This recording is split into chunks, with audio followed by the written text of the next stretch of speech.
Viral sebuah video memperlihatkan seorang pria di Pondok Aren, Tangerang Selatan mengalami nasib tak terduga akibat dikejar kerbau ketika sedang berkendara. Tak tanggung-tanggung, pria yang menggunakan motor metik tersebut dikejar oleh 2 kerbau sekaligus. Alhasil warga yang melihat kejadian itu pun langsung dibuat panik dan berlarian menjauhi kerbau.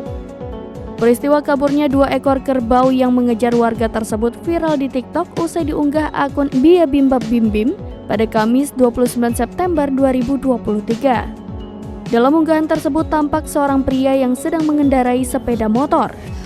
Namun tiba-tiba muncul 2 ekor kerbau yang mengejar pengendara sepeda motor itu. Panik melihat kemunculan 2 kerbau yang berlari, pengendara sepeda motor itu pun menggas kendaraannya memasuki kawasan perumahan. Sesampainya di kawasan perumahan, tampak seorang pria berdiri di depan pos berusaha mengalihkan perhatian 2 kerbau itu. Sayangnya, kerbau tersebut tetap terlihat mengejar si pengendara motor. Warga yang melihat kejadian itu pun kaget dan lari pontang-panting.